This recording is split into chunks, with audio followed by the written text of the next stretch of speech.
네, 질문 기회 주셔서 감사합니다. 서울신문 김진아 기자입니다. 이해운 기획예산처 장관 후보자에 대한 인사청문회 불발되고 오늘 마침 송부 기한인데요. 재송부를 요청하실 생각이신지 좀 궁금하고요. 또 여당에서도 좀 부적절한 인사가 아니냐는 비판이 좀 있는데, 이렇게 청문회가 만약에 열고 기회가 주어지고 해명을 하고 난 다음에 반대 여론이 계속 많아지면 좀 지명철에도 검토하실 수 있는지 궁금합니다. 이 질문을 왜 안 하시나 했어요.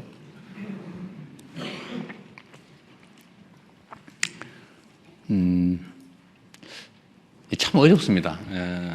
제가 지금 어려운 일이 두 가지인데, 좀 이따 얘기하시겠지만, 검찰 개혁에 관한 논란, 또 소위 탕평 인사에 관한 이해운 지명자에 관한 문제, 이거 정말 어려운 주제 중에 하나입니다.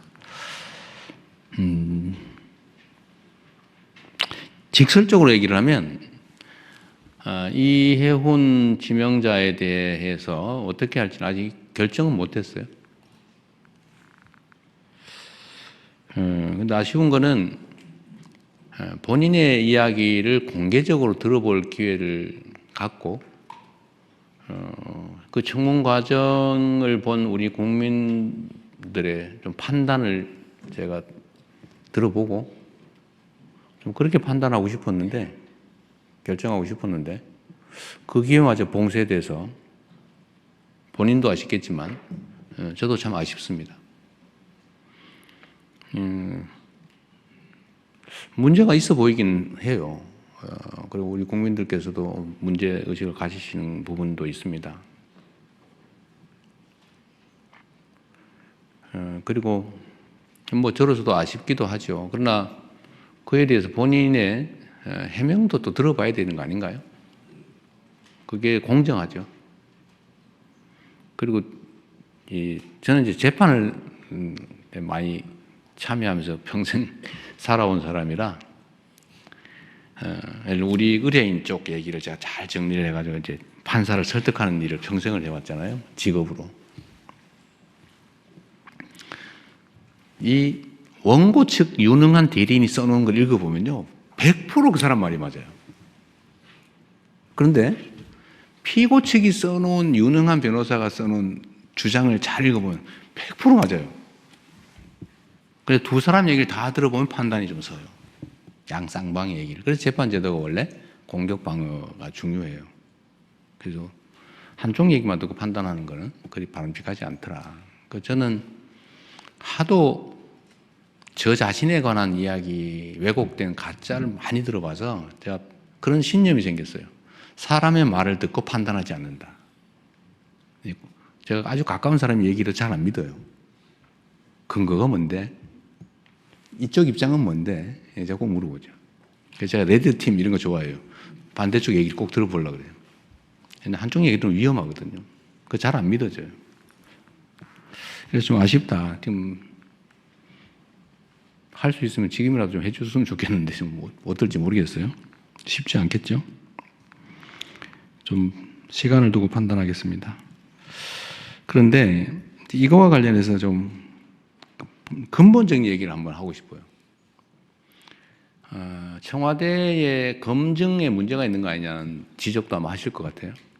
문제가 있죠, 결론적으로. 부족하죠. 근데 그분이 진짜인지 아닌지 좀 가려봐야 되겠지만, 보좌관한테 갑질을 했는지 안 했는지 우리가 어떻게 합니까? 그 어디에 써놓은 게 있으면 모르겠는데, 어디 기사라도 났으면 모르겠는데. 그리고 유능하단 한 분이라고 판단이 되고, 그리고 그쪽 진영에서 공천을 무려 5번을 받아가지고 3번씩이나 국회의원에 당선됐고, 아무런 문제가 제기되지 않았던 분이잖아요. 근데 자기들끼리만 알고 있는 그 정보를 가지고 마치 대부에서 나오는 배신자 처단하듯이, 그래 우리는 모르던 걸 막 공개를 해가면서 이렇게 공격을 하면 흠잡힐 일을 한 당사자의 잘못이기도 하겠지만 우리로서는 알기 어렵죠. 이게 정치인가, 현실인가 하는 생각도 들긴 합니다.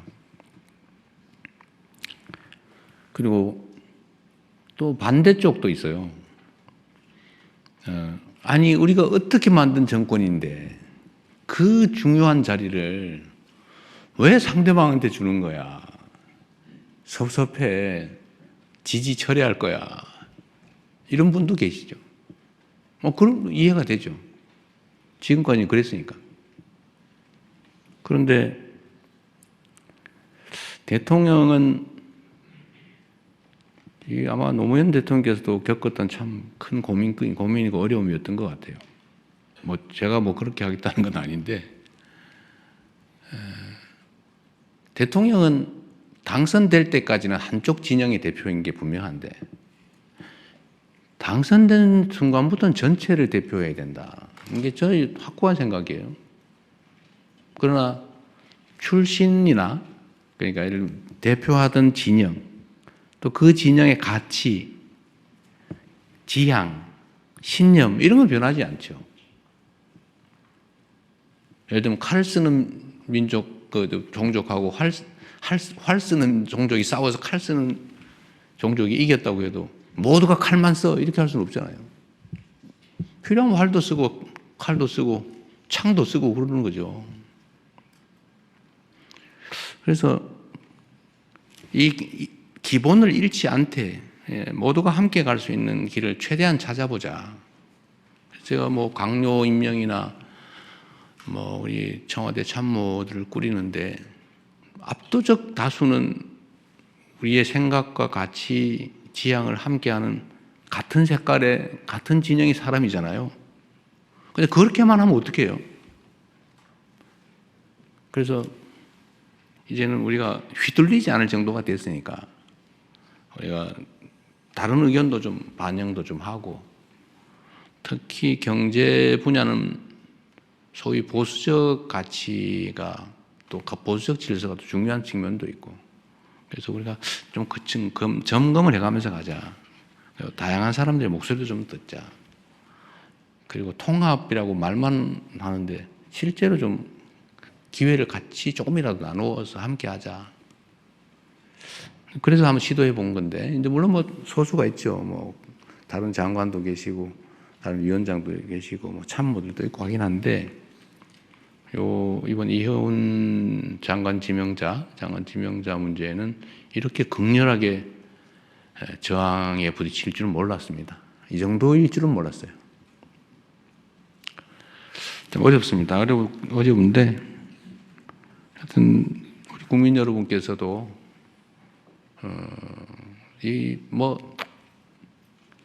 이해해 주시라는 말씀을 드리기는 어려운데, 이런 필요성이 있다는 점에 대해서 일부 용인은 해 주시길 바랍니다.